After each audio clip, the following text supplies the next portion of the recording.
Have you ever felt like you needed a translator just to understand the person you loved? They say one thing, you hear another. Then their behavior doesn't seem to match their words, and you're left wondering, what did they really mean? If you've ever been involved with someone who has avoidant tendencies, you've probably spent hours trying to decode their messages. Today, I want to help you stop guessing. Now, before I begin, I want to make something very clear. This isn't about attacking avoidance. Most avoidant people are not trying to manipulate you. Many of them genuinely care. Many of them genuinely love. But they often communicate differently than someone who's emotionally available. The problem is that if you don't understand what they're actually communicating, you'll spend months or even years holding on to hope that isn't supported by reality. Let's translate some of the most common things avoidants say. One of the biggest ones is, I'm busy. Now, before anyone gets upset in the comments, yes, sometimes people are genuinely busy. We all have busy days, but here's what I see over and over again. Someone tells me, Daniel, they said they've just been really busy. Then I ask a few questions. Have they been posting on social media? Yes. Talking to friends? Yes. Going to work? Yes. Watching videos? Yes. And somehow they haven't had 30 seconds to send you a message in 3 days? That's usually not a time problem. That's an emotional distance problem. When someone consistently becomes busy, every time the relationship becomes emotionally intense, they're often saying something much bigger than they're actually saying. They're saying, I need distance. Speaking of distance, another phrase you'll hear is, I need some space. Believe them. Don't hear, oh, if I just give them enough space, everything will be fine.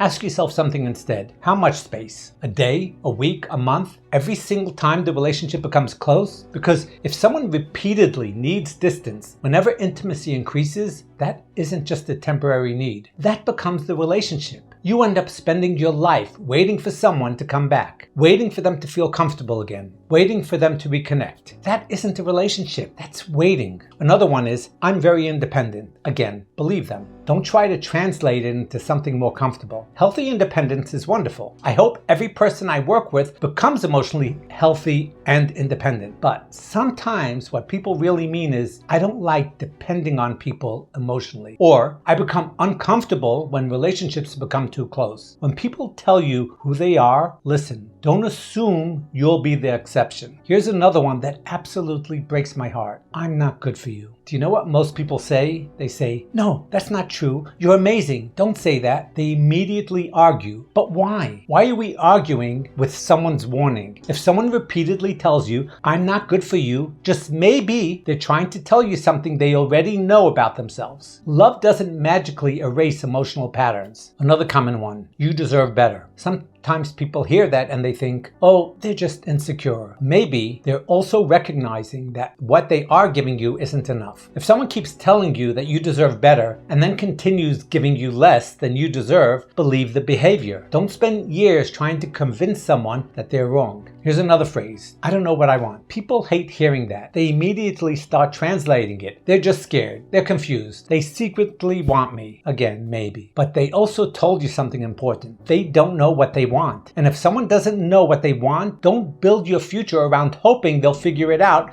before your heart gets broken. Now, here's the one that surprises people the most. I love you. Because avoidant people can absolutely mean it. Many of them genuinely do love deeply. Many genuinely miss you. Genuinely think about you all the time. Love isn't always the problem. Capacity is. Someone can love you, miss you, think about you every single day, and still not have the emotional capacity to build the kind of relationship you need. That's one of the hardest lessons people have to learn. Stop measuring only how much someone feels. Start measuring how consistently they show up, how they communicate conflict, how they handle closeness, how safe you actually feel in the relationship. Here's the biggest mistake I see people make. They become translators, but they only translate in one direction, the hopeful direction. They didn't really mean that. They're just stressed. They're just overwhelmed. They'll come around. They'll change. Sometimes they do. I'm not saying people never grow. People absolutely can grow. But if someone consistently tells you who they are and their behavior keeps confirming it, stop arguing with reality. One of Maya Angelou's most famous quotes is, when someone shows you who they are, believe them the first time. I think that's especially true in relationships. Healthy relationships don't require you to decode every sentence like you're trying to crack a secret code. They require honesty, consistency, emotional availability,